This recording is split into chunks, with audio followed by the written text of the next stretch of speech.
Buenos días. Bueno, comenzamos con este acto, pues la Semana Universitaria del Libro, que organizamos desde el Vicerrectorado de Responsabilidad Social, Extensión Cultural y Servicio. En concreto, lo organiza el área de Biblioteca, Archivo y Servicio de Publicaciones. Y esta semana la dedicamos al escritor gaditano Felipe Benítez Reyes. Comenzamos hoy pues con la lectura por parte de la Asociación de Personas Lectoras de Cádiz de su obra, y aunque comenzamos en este día con la lectura de la obra, sí que vamos a continuar la lectura de la obra de Felipe Benítez Reyes por todos los campus de la Universidad de Cádiz, campus de Puerto Real, Algeciras, Jerez. Y bueno, el día central de esta semana pues será el miércoles 25, que comenzará con un acto en la Facultad de Filosofía y Letras, con la comunidad universitaria, con los alumnos también, para conocer la obra de Felipe Benítez Reyes, y a continuación realizaremos una rueda de prensa aquí en esta sala para dar a conocer el fallo del sexto certamen de narrativa breve de la biblioteca, que como sabéis participan los alumnos de la Universidad de Cádiz. Y por la tarde, a las 7 de la tarde, pues habrá un acto homenaje a Felipe Benítez Reyes. Continuamos pues hasta el final de semana y concluimos el viernes ya en el campo de Algeciras con la cata de palabras, que sería ya la última de las actividades que cerrarían esta semana dedicada a Felipe Benítez Reyes. Bueno, hoy pues comenzamos con la lectura, como he dicho, de la obra de Felipe Benítez Reyes, y en la que participarán varias personas, que os digo quiénes son los que van a participar. Pues en primer lugar comenzaré yo, quien les habla, y a continuación pues participarán Javier Vela, Jesús Maeso de la Torre, Luis García Gil, Paqui Aillón, que es la presidenta de la Asociación de Personas Lectoras, Óscar Lobato, Nieves Pantojo, Eduardo Formanti, Pilar Vera, Elena López, Jesús Fernández Palacio, Ana Rodríguez Tenorio, Juan José Sánchez Sandoval, David Hernández Ortega, Ricardo Bermejo, Mari Carmen Orcero, Juan García Sánchez, Enrique Montiel de Arnaiz, Ricardo Chamorro Rodríguez, que es el director del área de biblioteca, y Daniel Heredia Romero, que es el coordinador del Plan Universitario del Fomento del Libro, y otros que se irán sumando por lo largo de la semana en los distintos campus universitarios. Yo quiero agradecer muy sinceramente por la participación de la Asociación de Personas Lectoras y, por supuesto, al área de biblioteca, archivo y servicio de publicaciones, que son los que se encargan de que esto sea un éxito todos los años. Bien, yo voy a comenzar con un artículo de Felipe Benítez Reyes, titulado De mares y muertos, del libro de artículos Papel de envoltorio, sobre la muerte de Fernando Quiñones. Bueno, pues hoy comienzo yo la lectura de la obra de Felipe Benítez Reyes. De mares y de muertos.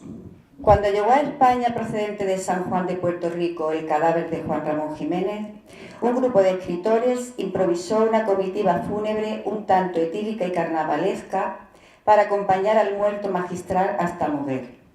En ese grupo se hallaba un joven chiclanero y chuflista llamado Fernando Quiñones, que siempre tuvo la percha de un lírico árabe-andaluz aficionado a las metáforas vinateras y carnales, o quizás la de un bailarín retirado de la compañía de Diaghilev, metido a vendedor de camarones, con guayabera blanca y replanchada en la playa gaditana de La Caleta. El martes pasado estaba yo en San Juan de Puerto Rico y recibí una llamada telefónica. Buenos días, somos de Canal Sur Radio. ¿Qué hora es ahí? ¿Las 7 de la mañana? Perdona por haberte despertado, pero es que ha muerto Quiñones. Háblanos un poco de él y de su obra.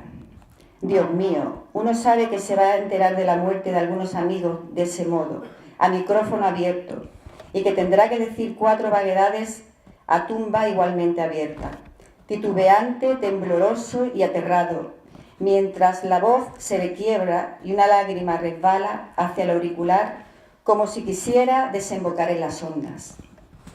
El día antes visité el cementerio marino de San Juan y me paré ante la sepultura de Pedro Salinas. Una losa de mármol a ras del suelo, entre panteones delirantes erguidos ante el azul festivo del mar, y por uno de esos movimientos de caballo de ajedrez propios de la memoria, me acordé de Juan Ramón Jiménez, que murió también allí, y del relato de comicidad inocente y solanesca que Quiñones hizo en su libro Retratos de carne del traslado por España de los restos del cantor principal de los crepúsculos simbolistas. A esa misma hora, poco más o menos, por una de esas bufanadas características del azar, Quiñones ingresaba en un hospital para morir. Un día, Quiñones me regaló una botella de un brandy que, según él, tenía más de 40 años y un sobre de sopa en polvo que llevaba 4 años caducado.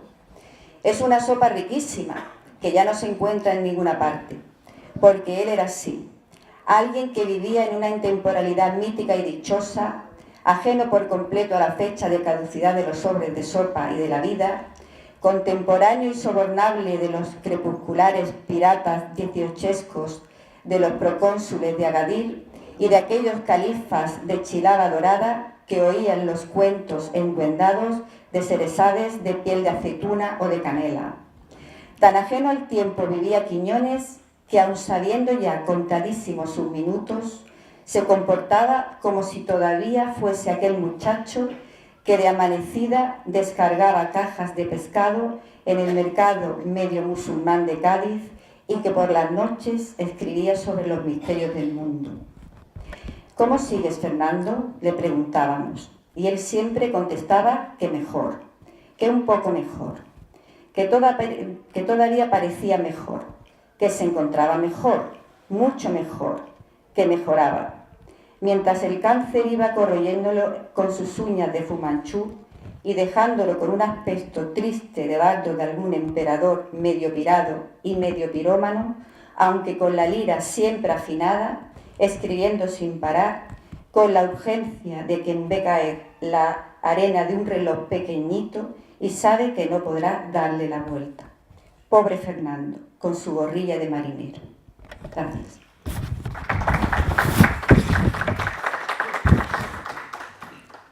Javier Vela continuará con la lectura.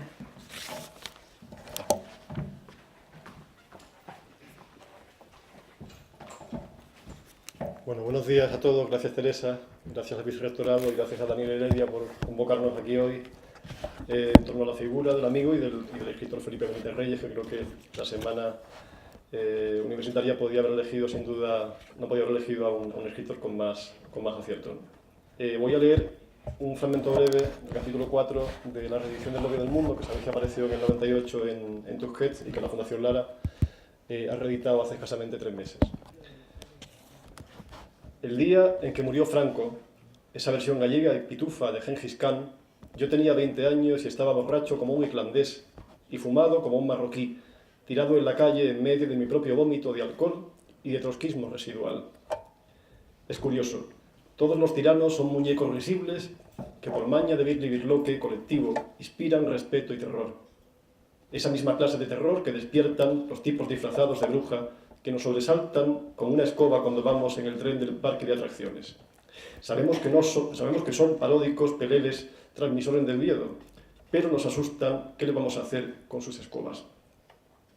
A la vuelta de los años, no muchos, bastan 8 o 10, cuando ya se ha disipado el hechizo social, vemos un documental televisivo sobre el tirano que tuvo en un puño a todo un país y aparece allí una pequeña peonza que levanta marcialmente el brazo como un títere y nos preguntamos, ¿cómo es posible?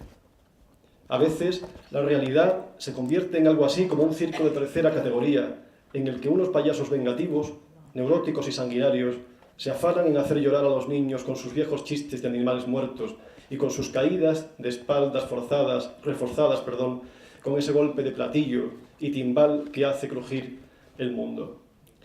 Un circo de sufrimiento y surrealismo en el que el domador tortura la dignidad de los leones con su látigo de empuñadura dorada. Un circo que pretende doler. Te montas, en fin, en el tren de los sustos, como iba diciendo, y te estremece la presencia de un pobre desgraciado, vestido de bruja que salta en la oscuridad del túnel, con el patetismo de un espantapájaros. Pero salgamos de esta especie de alegoría barata y hagamos un somero análisis histórico. 1. Los propios militares se pusieron bajo las órdenes de alguien que representaba la más demoledora caricatura de los propios militares. Imagínense a Aníbal con un bigotillo de camarero adulador. Imagínense a Julio César pescando en un yate con un sombrero tirolés. 2. Las amas de casa, presionadas por la nostalgia tribal de ídolos patriarcales, levantaban sus manos, encallecidas por los detergentes, al paso triunfal del pequeño. 3. Los empleados y comerciantes dejaban escapar una emocionada lágrima con impurezas de polvo ante la visión de la pequeña deidad del bigote de lechuguino. 4.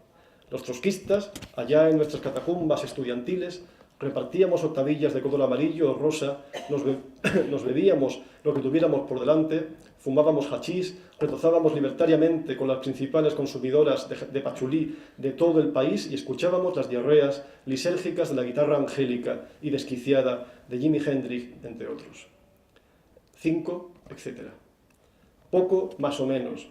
El día en que murió aquel tipo, en fin, yo estaba medio en coma y no me enteré, hasta el día siguiente, porque uno no puede estar siempre a la altura de la historia contemporánea.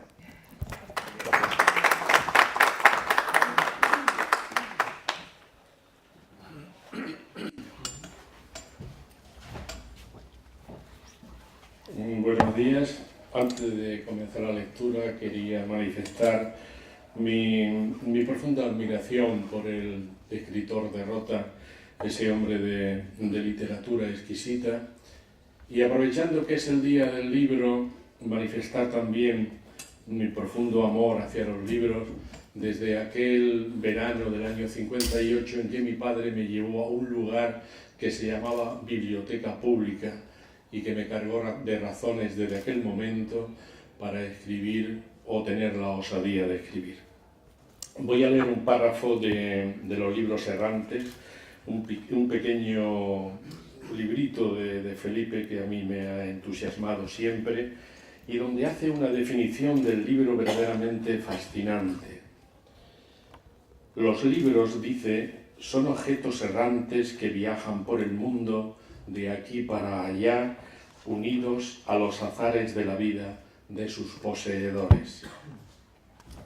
Un adolescente entra en una librería, ha logrado ahorrar algún dinero y va a emplearlo en comprar una novela, un libro de poemas o un ensayo en el que espera encontrar respuestas decisivas a las enérgicas confusiones propias de cualquier adolescencia, o bien formulaciones misteriosas que corroboren su idea de la vida como un misterio desordenado y algo romántico, ya que el romanticismo vino a ser una especie de adolescencia estética practicada por adultos. El adolescente entra a la librería con el pudor de un intruso y con el aire reverencial de quien accede al templo en el que se ritualiza una religión exótica. Las estanterías presentan una perspectiva extraña, como de un túnel. Hasta entonces, los libros habían sido regalados por recurrentes familiares en fechas muy señaladas, libros ilustrados que contaban las historias broncas de los piratas, las vidas ejemplares de los héroes y de los santos, y las aventuras inauditas de algún superhombre. Libros que describían las costumbres de las tribus salvajes y de los animales igualmente salvajes, libros que parecían contener el minucioso laberinto del mundo, incluidos en ese laberinto los muñecos habladores, los guerreros mitológicos y los malhechores implacables y tenaces en la práctica del crimen. El adolescente sale de la librería con su libro recién comprado. Es posible que sea de Aristóteles, ¿por qué no? O de Germán Hesse, o de Garcilaso de la Vega, o de Maquiavelo. Es posible que lo haya comprado por las sugerencias que le ofrecía la ilustración de su cubierta o por las resonancias prestigiosas de su título, la metafísica, el lobo estepario, las églogas, el príncipe. Es posible incluso que se haya decidido por un determinado libro a causa de su bajo precio, tras desechar volúmenes de mucha apariencia, cuya imagen se le quedará en la memoria como la de una joya inasequible o la de una isla inalcanzable. Gracias.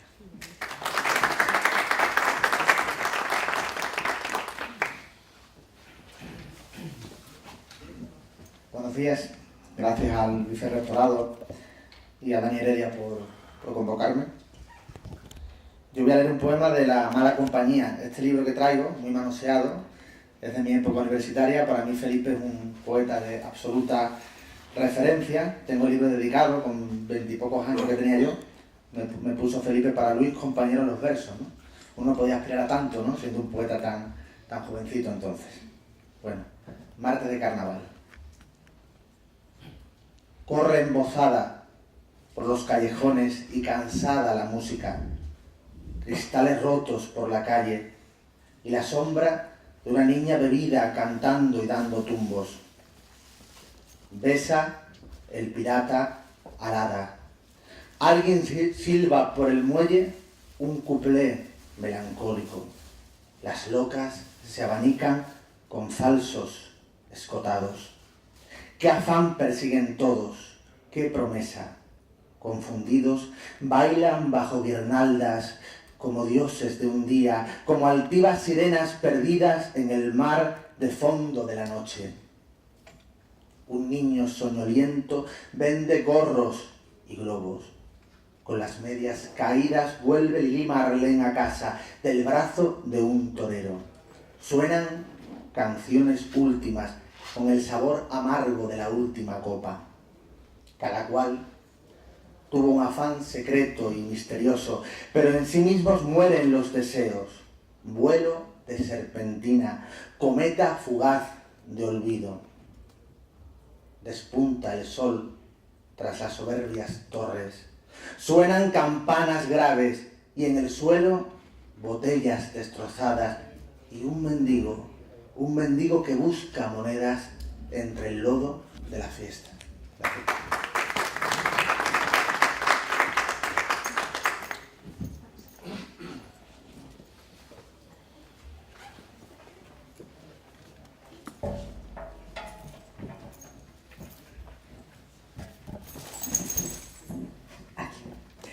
Buenos días. En nombre de la Asociación de Personas Lectoras, dar las gracias a Daniel, a Ricardo y sobre todo a Teresa, al vicerrectorado, por invitarnos. Hoy solo hemos podido venir mi compañera Neva y yo, porque el resto de los lectores están hoy día del libro repartidos en los diferentes actos que celebran este día. Así que gracias, es un honor para nosotros leer entre tantas personas ilustres de Cádiz. He escogido este libro de relatos, Cada cual y lo extraño, que comprende 12 relatos, que Felipe a cada mes del año le ha adjudicado uno, así que yo he escogido un breve fragmento del que corresponde al mes de abril, en el que estamos. Se titula Los dueños de la fortuna, y solamente voy a leer muy poquito del inicio, porque el final es sorprendente y espero que quien no lo conozca lo lea. Dice así: la protagonista se llama Geba. Geba, de niña, tuvo dos pasiones: los animales salvajes, en especial las hadas y los unicornios, y las novelas históricas en las que aparecieran caballeros que liberasen a las damas de sus rutinas o de sus carceleros, incluidos entre ellos los dragones. La imagen del amor consistía para ella en una armadura de plata que, al despojarse del yelmo adornado por un penacho preferentemente amarillas, dejaba ver una cabellera rubia y unos ojos azules. Su puesta de largo coincidió con la bancarrota de las finanzas familiares, de modo que Geva se esforzó por ser amable con el viudo Roberto Lambrea Gabinet, nacido en Buenos Aires en 1915, con el que se casó en 1961. A pesar de ser Lambrea, lo menos parecido a un caballero redentor, amigo de las noches de arrabal y de las tanguistas, de la pendencia y de la argumentación a gritos, con la razón siempre de su lado, sin moverse ni un milímetro hacia el oponente. Murió Lambrea en 1965 y Geva heredó su fortuna, estimada entre las mayores de las porteñas.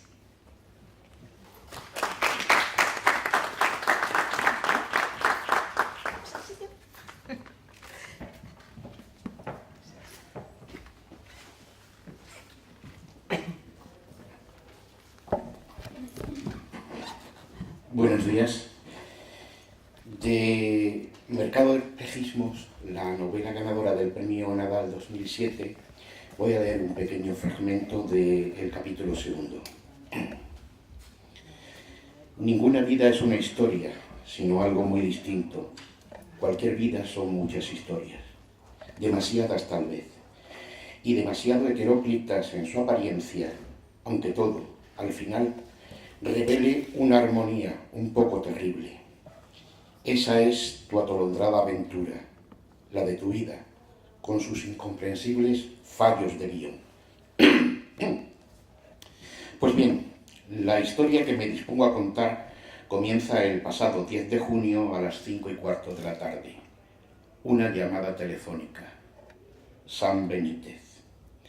Jacob, soy Sam Benítez, güey. Te llamo desde Amán, aunque voy camino del Cairo. ¿Tienes un momento?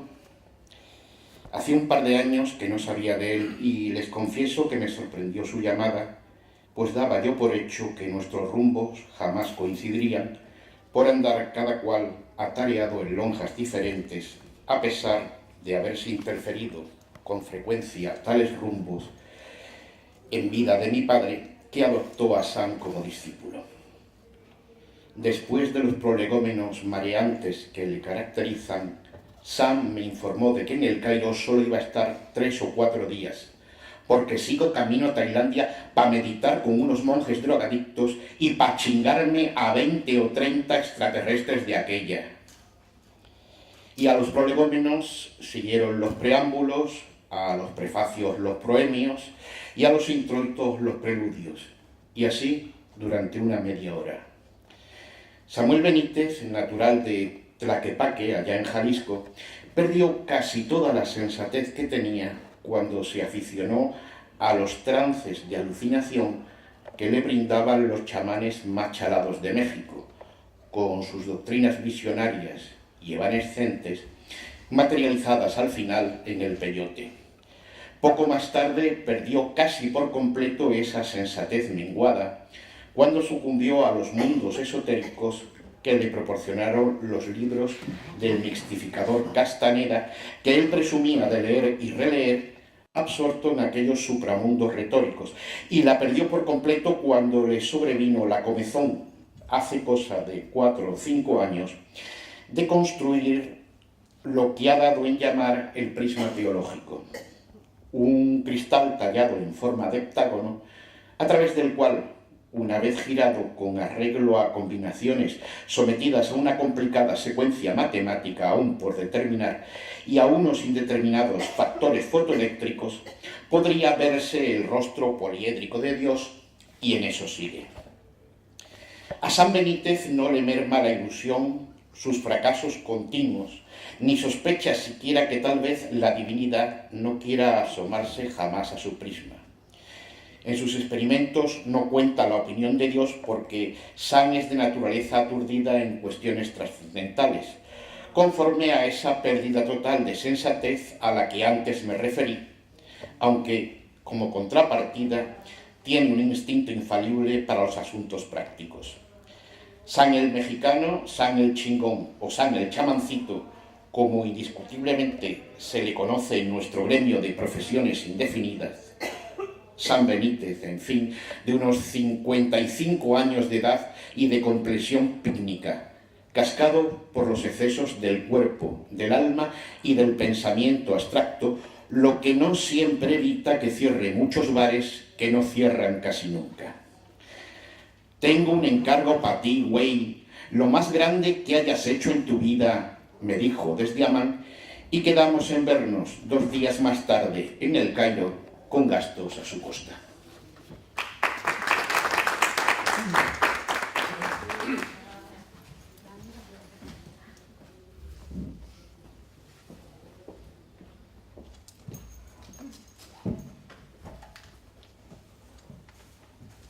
Buenos días. Como ya ha presentado Paqui, la presidenta de la Asociación de Personas Lectoras, pues yo he venido a acompañarla y formo parte de esa asociación que para mí es muy buena y me da muchas satisfacciones, porque a veces leemos para nosotros mismos, pero esta es la voz a ti de vida a aquellas personas que no pueden leer por cualquier circunstancia. Entonces me gusta muchísimo esa asociación. Voy a leer un poema cortito, si me permiten, como es tan cortito, pues hago un par de ellos. El libro Las Identidades. La conciencia no exactamente, ni siquiera la culpa que alza estatuas de bronce para ser recordada. Por debajo del propio pensamiento se expande la luz de los sin nombre, lo que emana de ti cuando no eres, lo que da identidad a tus extraños. Eres ese temblor que va conmigo, eres el mismo, en fin, que nunca fuiste. Quemaste el paraíso para ver cómo ardía. Nunca pierdes la llave de tu casa invisible. Tan errante de ti por no estar solo, tan perdido de ti que al fin te encuentras. Este es un primer poema. Y este otro, que me he hecho mucho con él y veréis por qué la edad me lleva ahí. Desde la nueva era. La enfermedad y la muerte respetaron el tiempo de tu juventud. Esa fue tu fortuna. Los años enrarecen, no obstante, la fortuna abstracta. Un hombre envejecido viene a ser un intruso en el espejo. También ante sí mismo el extraño llegado de repente. Ganaste cuando te tocará perder. La nada irá exigiendo su equilibrio. Los mayores comprendemos de sobra la convivencia de un pacto reflexivo con el tiempo, una mezcla de meditación progresivamente intrascendente y de abnegación malhumorada. Lo intentamos. Estamos por cumplir esa tarea de administrar las sombras particulares. Pero vosotros, los recién llegados, a esa fantasía complicada de la juventud, tapad los oídos. Vuestro registro es el propio de la oda, la elegía de momento, como quien oye llover tras un cristal. Que el discurso sombrío se lo aplique el sombrío, que cada cual se entienda como pueda con su ilusión del tiempo, que cada cual sea dueño de su fase de fuga. Buena suerte.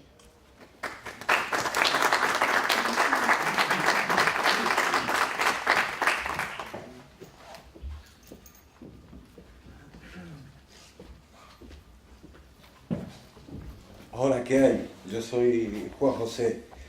He escogido un texto de su libro, del libro de Felipe, El ocaso y el oriente, porque me acordé hace poco de una anécdota. Estábamos Felipe y yo en Asila, habíamos coincidido un ciclo literario que yo había realizado para el Instituto Cervantes de Marruecos, y estábamos en Asila y se nos ocurrió comer centollos. Y fuimos al puerto y compramos 3 centollos que tenían allí, los compramos vivos, nosotros creíamos que nos los darían muertos, y nos dieron 3 centollos, y el que nos vende dice: la bolsa para echarlo, no teníamos bolsa tampoco, y nos dio una que tenía allí medio rota. Salíamos del puerto, la bolsa se rompió y los 3 centollos empezaron a correr por el puerto. Entonces Felipe y yo detrás de los centollos, por todo el puerto, uno se metió detrás de una barca y yo le daba con un palo y Felipe por el otro lado para cogerlo. Entonces, en recuerdo de aquella experiencia pseudoculinaria, pues leeré este relato que se llama, o este artículo que se llama Restaurante literario. Y dice más o menos así: una de las pocas emociones intelectuales que se derivan del hecho de ser dueño de un restaurante consiste en poder bautizar a capricho los platos que uno se inventa, aunque la intención meramente consista en rociar un lomo de besugo con una mousse de menta tras haberlo cocido en un batido de chocolate especiado con ajonjolí, pongamos por caso. Pues la mente de un cocinero suele estar de sobra preparada para asumir cualquier atrevimiento estético de corte más o menos dadaísta. Si yo abriese un restaurante, lo más probable es que tuviera que cerrarlo las 2 semanas, pero al menos durante ese periodo podría bautizar a mi gusto numerosos platos y practicaría ese sacramento culinario con arreglo a la deformación profesional que todo escritor aplica, más o menos insensatamente, a las cosas de la realidad, pues en eso consiste lo esencial de su faena. En la carta de mi ruinoso restaurante no faltaría el solomillo Stendhal, los higaditos de Follner al whisky, los entrantes de chacinas galdosianas, el arenque de azorín a las finas hierbas, el osobuco a la Valle Inclán, el ragut darío, el filet Dijon, el besugo pasternac, el paté de Paul, los lomitos de Proust a la bechamel, ni el Flaubert de alcachofas.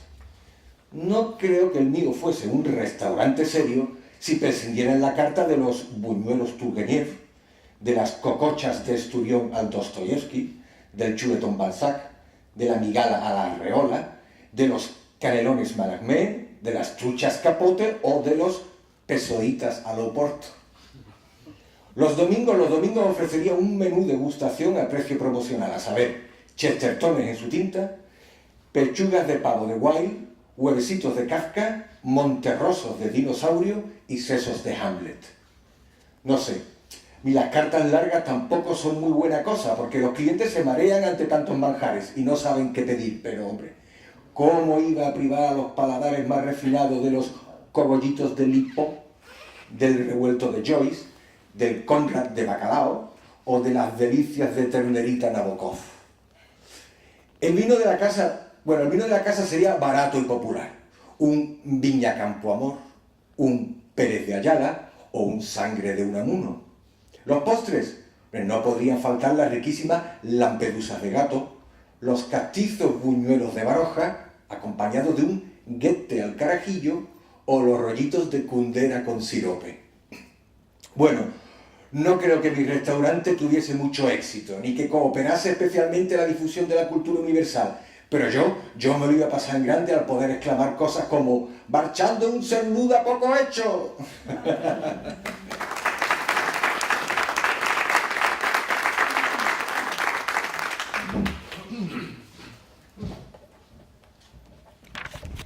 Buenos días. Yo voy a leer un relato corto de Felipe Benítez Reyes que se llama Los mundos lejanos. Aparece antologado en el libro que publicó José María Merino, 100 años de cuentos. Es uno de los que figuran ahí. A ver si no me lío porque tiene unas palabritas de cuidado. Mientras arreglaba el carburador de una motocicleta, se le ocurrió la forma adecuada de planificar la invasión del planeta Mercurónida por los habitantes de Canopus. Llegarían en naves de amonita transparente, de manera sigilosa, gracias a sus potentes silenciadores, el nuevo invento diabólico de Masulix, el genio loco de la constelación Argópites, que ya había inventado la burbuja de la curación instantánea y el convertidor nucleico capaz de alimentar por igual a los hijos de los ífidos, la raza de esclavos mutantes y las baterías de las armas de la guardia de élite del octavo imperio canopiano. «Ya está», dijo limpiándose con un trapo la grasa de los dedos. El cliente le pagó y se marchó en su motocicleta reparada, mientras él procuraba imaginar la devastación que los de Canopus practicarían en Mercurónida. Tendría que describir la quema del palacio de Jayura, la califa galáctica, esposa de Mercurión, el tirano del espacio. Tendría que narrar detalladamente la desintegración fulmínea de los guerreros muertos, que debían esfumarse como hogueras de azufre. Tendría que resaltar la destrucción de la gran cúpula biosférica, hecha añicos por las morteradas nucleares. Como gran golpe de efecto, los lagartos gigantes de las cuadrigas chillarían como diablos a través de una onomatopeya recurrente: guacrip, guacrip, guacrip. Le quedaban por reparar 2 bicicletas pinchadas y 3 motos, una de ellas de mucho cilindraje y de lujosos cromados que no desentonaría como máquina de guerra en los entresijos interestelares de sus novelas. Cogería los pinchazos, cerraría el taller y se iría a buscar a su novia. Le contaría los alevosos planes de la gente de Canopus y el apresamiento de Mercurión, y ella le miraría con una perpleja admiración dibujada en los ojos y le hablaría de alguna oferta de electrodomésticos. Y él le anunciaría solemnemente la muerte de Jayura, la bruja califal del espacio. Y ella le diría que no olvidara pedir los impresos de la hipoteca, y que su señora se iba de viaje a Italia, y que le había prometido una reliquia del Vaticano. Y terminaría todo con la fiesta de los guerreros con la fiesta que los guerreros de Canopus montarían en las ruinas de Mercurónida, porque aquello era el fin de la saga. Y luego comenzaría otra, centrada en los avatares de la remota galaxia llamada Infragibux, donde todos estarían en guerra, y tendrían armas aún más perfectas y sanguinarias, y habría coches voladores, y ella se dejaría tocar los pechos preguntándole si había reparado muchas motos y que cuándo iban a ir a comprar el sofá de las rebajas.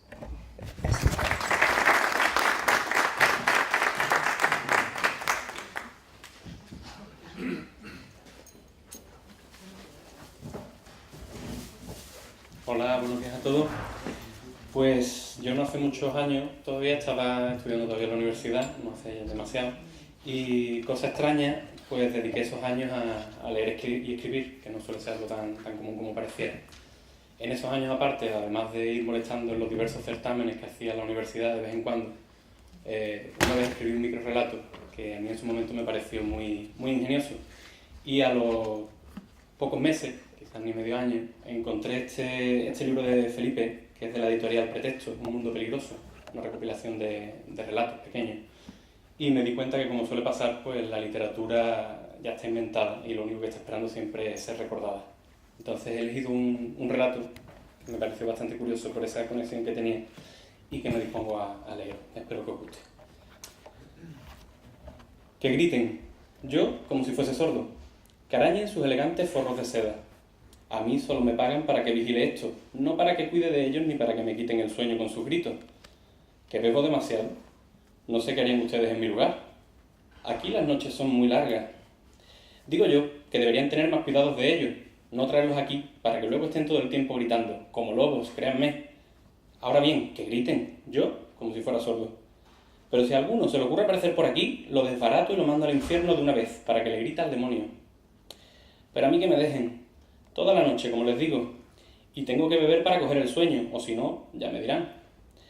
Si ellos están sufriendo, si están desesperados, que se aguanten un poco, ¿verdad? Nadie es feliz. Además, lo que les decía, tengan ustedes más cuidado, porque luego me caen a mí, y ustedes no me pagan para eso, sino para cuidar de los jardines y para ahuyentar a los gamberros, ¿no? ¿Qué culpa tengo yo de que los entierren vivos? Y claro, ellos gritan.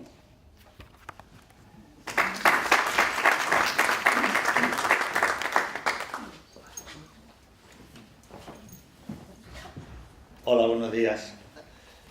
Gracias al vicerrectorado y Dani, gracias por permitirme poner voz a un poema de Felipe y poder expresar así mi admiración por su obra en general y por su poesía en particular. A la vez celebramos también hoy el Día del Libro, que por eso estamos aquí en la persona de homenaje al libro y a Felipe. Y la literatura nos permite a todos vidas improbables, como tituló tan acertadamente él.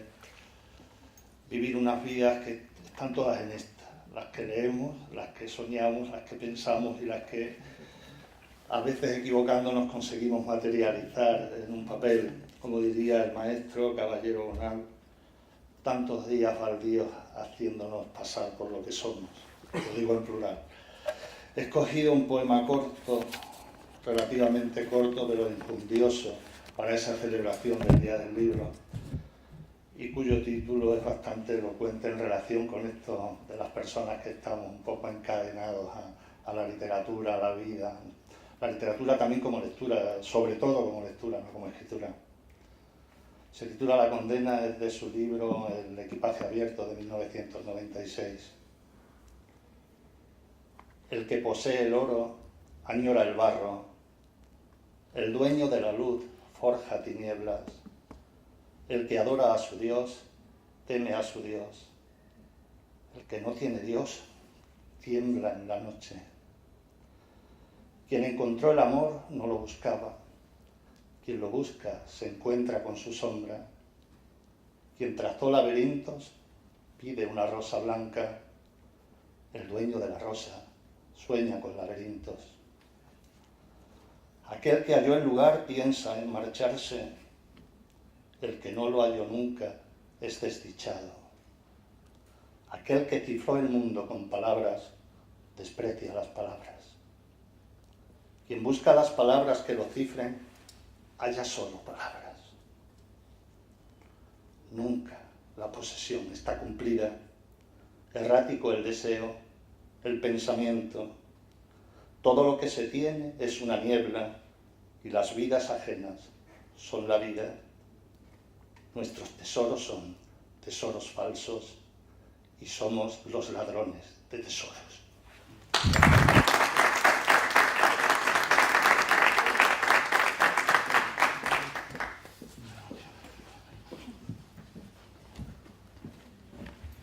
Hola a todos. Yo he elegido para esta lectura dos poemas que son cortitos y que me han parecido significativos porque uno de ellos refleja la visión del escritor y el otro es la visión también de sí mismo del hombre. En realidad el creador es el mismo, el creador y el hombre, pero me parece que estos dos aspectos contemplados en este poema resumen en conclusión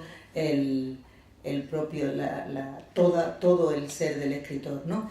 Este primero se llama Anotaciones en un libro de su poemario Los vanos mundos. ¿Cómo encontrar esa metáfora que contenga la luna, que contenga las largas noches de amor, de abatimiento, que exprese una emoción inexpresable, que evoque y resucite y haga nítidas las regiones lejanas que pisó la memoria? ¿Y cómo hacer posible que la muerte nos respete, dejándonos vivir en el recuerdo de las generaciones venideras por solo unas palabras que aspiraron a ser como la música, aladas y profundas, inútiles y hermosas? Un florentino engrandece su amor, creando el paraíso y el infierno. Y este otro poema, que Los espejos, que es del libro, así de Escaparate de venenos, y se llama Los espejos. Conocen nuestros broncos despertares de animales que vuelven con ojos de extrañeza de los líquidos abismos de los sueños. Han conocido al niño que ahora observa el rostro de ese anciano que pregunta en qué confuso afán se fue el vivir, que es un errar. Conocen los temores cosméticos de las frágiles damas en cuyos ojos tiembla la lágrima sin fin de una alegría. Conocen la vergüenza y el espanto, la mirada de asombro y la del miedo, la fiebre del insomnio y las herméticas sonrisas del muchacho que se pinta la boca en mitad de la noche clandestina. Contienen el fluir del tiempo leve. Así que no los mires con fijeza, pues verías el túnel que llega hasta el final de la memoria, allá donde destila sus venenos ese brujo acabado, besánico y sin fe, que ya eres tú.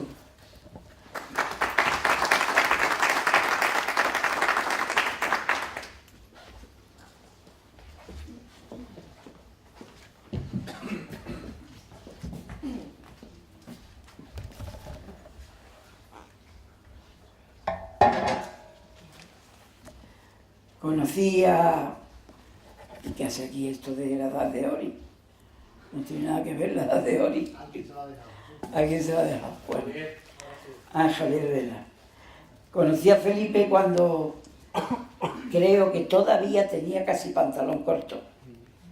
Y imaginaros la de cosas que hemos hecho juntos y la de veces que nos hemos divertido juntos. Ahí aparecen dos fotos, una que está él con Brines en una jornada que hicimos dedicada al 50 y era jovencito, y otra en un barco que íbamos con el pobre de Quiñones, y otra con Alberti en una cosa cuando fallamos una vez el premio Rafael Alberti. Bueno, y muchas cosas más. He leído un poema que se llama El joven artista.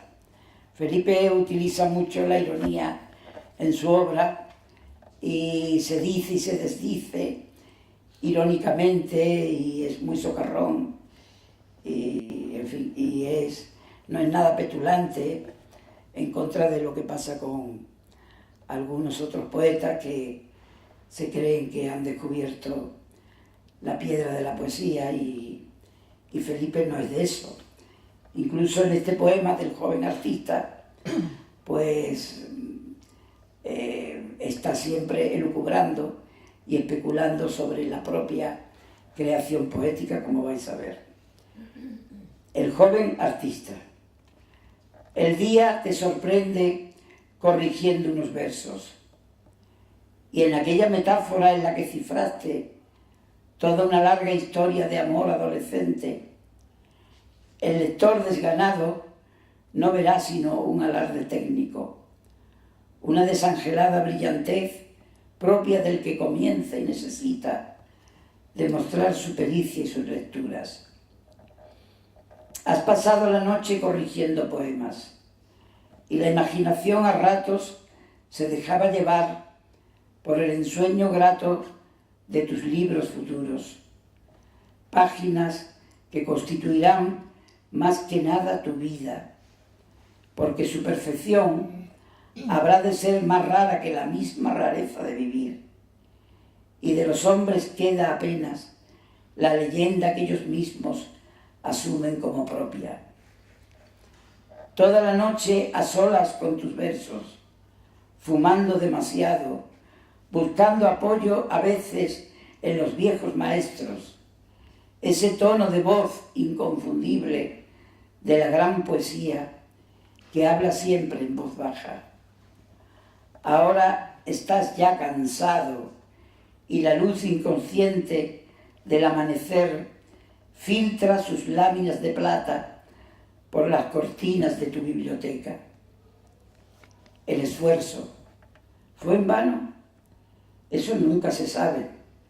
Tú no buscas sino la aprobación cortés de los pocos amigos que verán en tus versos algo de tu carácter, un indicio de miedo, una brasa de amor aún del todo no extinta. Tú no buscas sino la ambigua sensación, tan irreal a veces, de encontrarte a ti mismo a través de unos versos que corriges y afinas con afán enfermizo, buscando perfección y la verdad a medias de tu existencia propia, destinada a afirmarse en las noches a solas con tu arte, en las noches a solas con los cuerpos que amaste y que tal vez te amaron. Un día de las veces que he estado en casa de Felipe, cuando todavía vivía con sus padres, el padre nos quiso enseñar una bodeguita que tiene o que tenía en el sótano, ya los padres están muy mayores, y con unos vinos estupendos, y entonces, como era costumbre, todo el que visitaba la bodega familiar tenía que poner algo en un libro de visitas. Y yo le puse una cosa que siento de verdad y que todavía sigo suscribiendo. Le dije, enhorabuena a don Felipe Benítez Ruiz Mateo, familia de Ruiz Mateo, por el hijo que nos ha dado. El padre eso le escandalizó un poco porque eso es lo que se le dice muchas veces a las madres cuando tienen un hijo. Y me acuerdo que en aquella ocasión el padre me decía, dile a mi hijo que se abroche la camisa, que siempre va con la camisa desabrochada enseñando los pelos del pecho. Bueno, y otra cosa que quería contar, porque para eso también hemos venido, es que una de las grandes experiencias literarias que he tenido con Felipe, y en esta ocasión también con el poeta jerezano Francisco Bejarano, es haber sacado la revista Fin de Siglo, donde yo trabajaba. Ellos compartían la dirección y yo estaba en la redacción, y bueno, pues hicimos 13 números que con el paso del tiempo se siguen considerando números memorables, hasta que nos quitaron el apoyo económico y la revista se tuvo que suspender. Para terminar, un poema breve, porque hoy también se festeja en Cádiz, esta tarde a las 7:30, en la Biblioteca Provincial, que está allí al lado de la Diputación, el homenaje que le rinde toda Andalucía al gran Pablo García Baena. Pablo García Baena, que como sabéis, murió el pasado 14 de enero en su Córdoba natal, después de vivir 96 años y de haber dejado libros magistrales. Felipe, que lo quiso mucho siempre, a Pablo y que fue su maestro, escribió en 1983 un libro que se titula 1957, que es cuando Pablo, y él rememora cuando Pablo saca uno de sus libros que se llama Junio.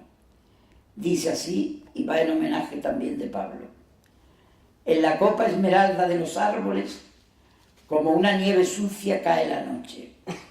Pensar en una metáfora que contenga ese brillo, revisa los poemas, se detiene en aquel adjetivo inadecuado, en aquella palabra, tal vez un punto oscura, inconveniente, que exige corrección. Aún es momento para que nada sobre y nada enturbie la exacta claridad del laberinto. Pero sí, la obra está acabada, con amor a la vida y al arte misterioso. Ha pensado en un título, Junio. Una llave va abriendo las cancelas de oro. Bajo tu sombra, Junio, salvaje parra.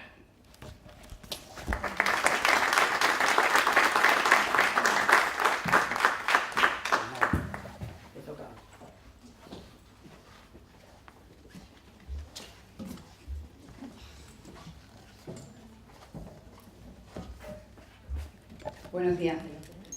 En mi caso, cuando Daniel me dijo que podía elegir la lectura que quisiera de Benítez Reyes, enseguida me acordé de un relato que tiene en su libro Oficios Estelares, que se llama Herramientas de viaje, porque creo que hace un resumen de lo que somos la gente que tenemos ese gusanillo por dentro de escribir, ¿no? Yo reconozco aquí ante vosotros que cuando llego a casa, hace muchos años, yo también tengo una espada de piratas un atlas y una agenda. Se llama Herramienta de viaje y dice así: cuando comprendió que su vida sería definitivamente una melancólica rutina de facturas y catarros, de comidas económicas y domingos sin provecho, cuando se imaginó el futuro como una bola de nieve que en vez de ir engrosándose y tomando majestad, iría menguando, lo primero que hizo Fabián Moret fue comprarse un sable de pirata, un atlas y una agenda. Lo más complicado, por supuesto, fue encontrar el sable, pero al fin pudo hacerse con uno, la hoja algo picada por el moho y el entorchado de la empuñadura desmochada, en un anticuario fantasioso que le cobró como si con él hubiese cortado unas cuantas cabezas el propio Barbarroja y fuera pieza de museo, cuando se veía que aquel sable había servido para un baile de máscara o que procedía como mucho del estudio de algún fotógrafo, entre artístico y chirigotero, de esos que disfrazaban a la clientela de pastora rococó o de militar condecorado en el país de las nebulosas. Una vez hecho con aquel utillaje, escribió su nombre en las primeras páginas de la agenda y del atlas y colgó el sable de una pared. Ahora va a empezar lo bueno, se dijo. Y nada más decirlo, se acordó de que tenía por algún sitio un globo terráqueo de hueso que señalaba la ruta de Magallanes. De modo que se puso a buscarlo por el trastero y cuando dio con él, lo colocó encima de la mesa. Esto va cada vez mejor, se dijo entonces. Quería hacer las cosas con el mismo método caprichoso con que se rige la vida, entre la incoherencia y la simetría. Así que abrió el atlas al azar, cerró los ojos y señaló con el dedo un punto que resultó no ser otro que la estepa de Isin, entre Poltavka y Bulayevo. Abrió la agenda y en la casilla correspondiente al 1 de enero anotó: Estepa de Isin, hemos llegado de noche y el viento sopla con fuerza. Andamos mal de provisiones. Los ojos de los caballos están cada día más nublados y oscuros. Nos habían avisado de la epidemia. Mañana será otro día. Pero Fabián Moret no pudo esperar al día siguiente y al rato prosiguió su deambular ciego por aquella página del atlas abigarrada de nombres fabulosos y remotos.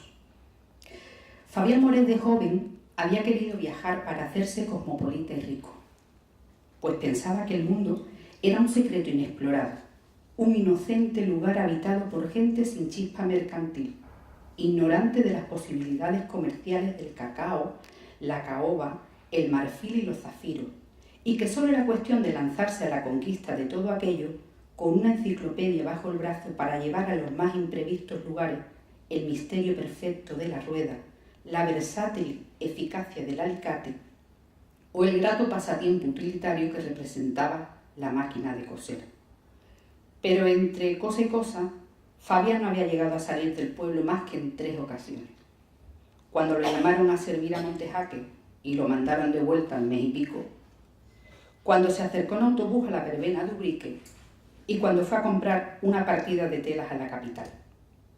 Había montado un bazar de categoría y abundancia, en el que lo mismo podía adquirirse una pala que botones de carey, una estilográfica que un casco de albañil, un sombrero que una brocha. Parecía que el comercio un botín pirata expuesto al público, y tenía Fabián Moret sentimientos de mucha gallardía hacia sí mismo cuando se paraba a observar sus existencias. Aquí tengo invertido por lo menos 1 millón sin contar las frutas y verduras. Y en los ratos en que no había clientela, llegaba a coger un papel para hacer cuentas. 2 carrillos de mano, 15.000. 20 cajas de carrete de hilo, 30.000. Una palangana, 3.200. 12 escobas, 3.600. Hasta que sumaba todo aquello y le salía una cifra imponente y se ponía a amasar quimeras.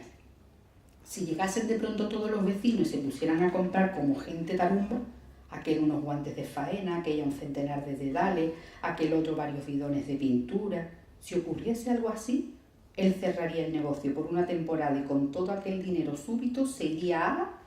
El dedo señaló nada menos que la región de Cardofán, donde la noche estaba muy cerrada y bochornosa, con estrellas que parecían desprenderse del cielo por lo mucho que titilaban, con la intermitencia de un faro remoto.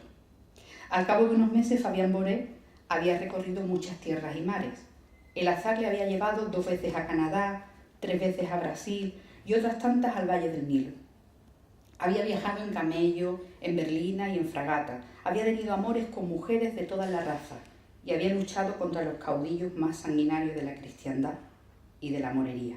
Algunas noches descolgaba el sable y daba unos cuantos espadazos al aire, o giraba su globo terráqueo y decía, huecando mucho la voz, «Magallanes, Magallanes», como si lo retara. En el bazar, en las horas tranquilas, releía su agenda. Mañana partimos hacia Maracaibo. Fabián Boret echaba cada tarde el cierre a su negocio y se marchaba a casa a viajar de manera ilusoria y a dar noticia escrita de sus expediciones. Cuando no lograba trenzar una historia, miraba el sable, como si fuese el talismán de su inspiración, y entonces fluía todo. Cuando las pobres gentes de Mabuki me vieron llegar en mi caballo lucero, nadie hubiera podido sospechar, en aquel lejano día, cuando Fabián Boret comprendió, entre otras cosas, que la vida era una melancólica huida hacia ninguna parte, ¿para qué quería aquel viejo una espada de pirata, un atlas y una agenda?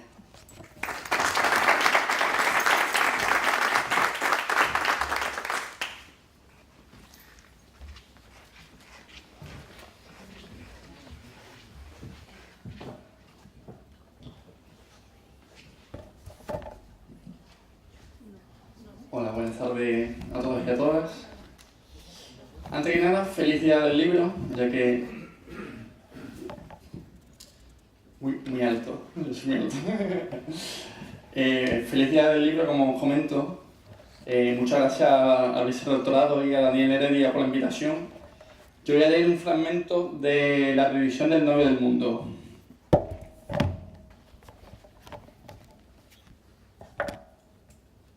El día en que cumplí 18 años, hice varias cosas por primera vez, más o menos por este orden.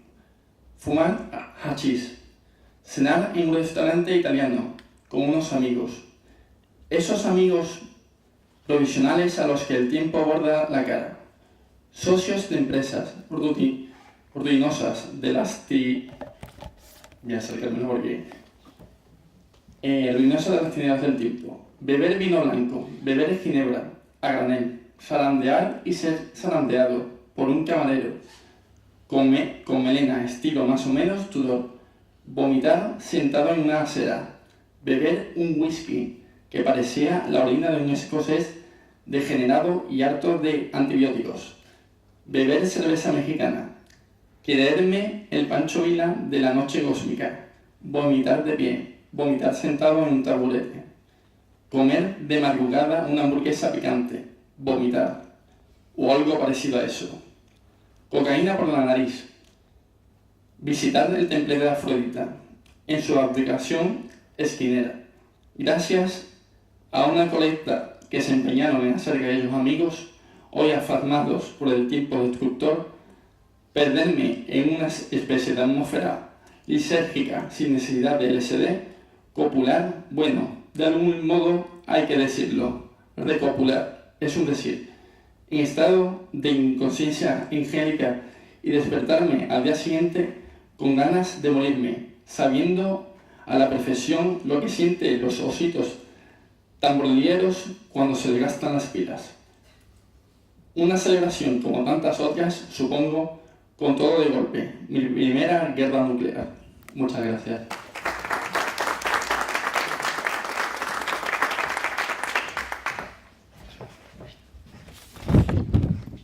Ya parece que vamos llegando al final. Falta uno.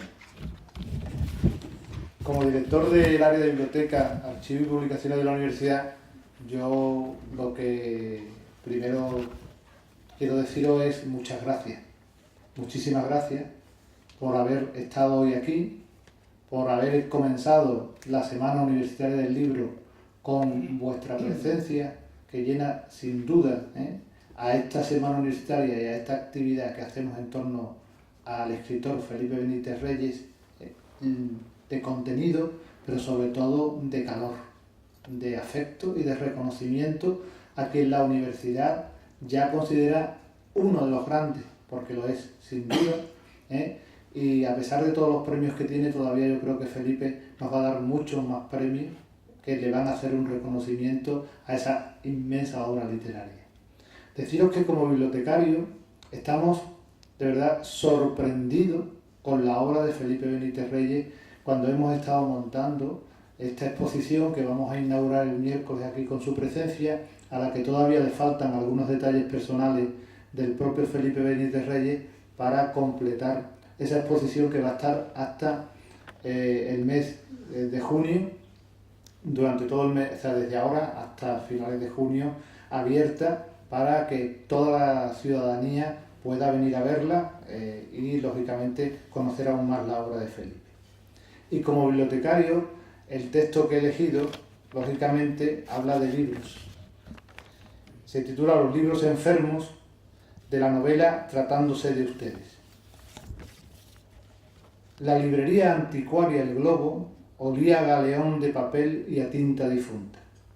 Los volúmenes se alineaban en sus estanterías como náufragos puestos a secar y todo parecía desprender humedad de letras rancias. Arruza, el librero, deambulaba por aquella atmósfera de bodega de barco con un levitón de mezclilla, maltratando su astigmatismo con la lectura de los lomos, a los que se acercaba su nariz de gancho como si quisiera comprobar el estado de descomposición de los volúmenes. Justo en el instante en que Arruza manipulaba un viejo compendio de gramática, se abrió la puerta. ¿Qué? ¿Le ha entrado algo? Ignacio Junquera coleccionaba cualquier baratura encuadernada en pergamino, de modo que su biblioteca no solo había adquirido el tufo de papel agonizante, sino también el propio del taller de un talabartero. Esta semana puede que me entre un lote, de convento. Junquera se encogió de hombros y fue a sentarse en una banquera. ¿No tiene usted frío aquí, Arruza? El librero, que ya consideraba rutinaria la visita quejumbrosa del bibliófilo, siguió ordenando los estantes, absorto en las meditaciones habituales de los de su profesión, y se detenía de vez en cuando en el ojeo de alguna pieza con la meticulosidad de un forense. Hasta el cuello de hongos, un Ibarra, y apartó el libro enfermo. Esta humedad acaba con cualquier cosa, Arruza. Casi todos mis libros los tengo abarquillados, parecen sombreros. Pues fíjese usted en este. Parece el ala de un pájaro disecado. Por cierto, Arruza, ¿sabe usted que ya está establecido el calendario para nuestra ronda de historias? Bueno, pues ese es el final del relato, y antes simplemente quería también comentaros una cosa, de dar paso ya a Daniel Heredia, al que lógicamente quiero agradecerle todo el trabajo que ha desarrollado, un magnífico trabajo como coordinador del Plan en Fomento del Libro, y a todas las entidades que han colaborado, a la Asociación de Personas Lectoras, a Paqui Ayllón, su presidenta, que está aquí hoy también, y a todos los que y cada uno, al Centro Andaluz de las Letras, al Consejo Social de la Universidad, a los proveedores que también pues ayudan a que podamos hacer todo este plan en fomento del libro durante todo el año, y también fundamentalmente a Amigos de Quiñones y a la Fundación Fernando Quiñones. Pues yo lo que sí os digo es, de verdad, de todo corazón, muchísimas gracias por estar aquí hoy con nosotros, y esperemos que Felipe se sienta hoy tan orgulloso como nos sentimos nosotros de él. Muchas gracias.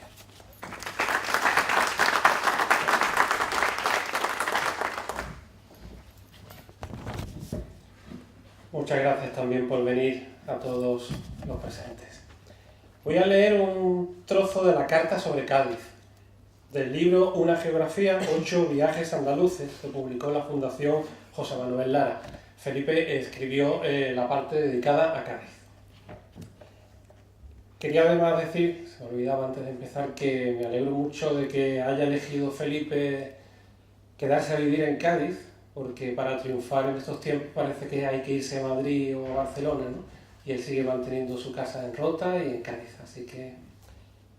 Cádiz es una ciudad que transmite una rara variante de la melancolía, una melancolía optimista y liviana, grata de alojar en nuestro ánimo porque no hiere. Es una ciudad muy viva y a la vez moribunda, roída por las sales volátiles de la mar, pero a la vez acogedora por la estrechez de sus calles. Todo tiene en ella un halo de humedad enfermiza, todo está herido de tiempo. Sus mármoles, la caoba ultramarina de sus portones, la herrería neoclásica, la piedra opcionera robada al mar y hecha geometría en las fachadas. Cádiz tiene algo de elegantísimo cadáver en pie y recorre sus calles con un sentimiento muy firme de melancolía.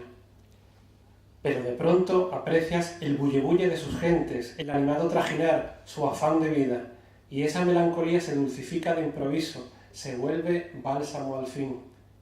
Y comprendes que aquello es una alegre comedia representada ante un telón raído, una alegre comedia de supervivientes sobre un escenario que parece haber estado hundido durante siglos en el océano.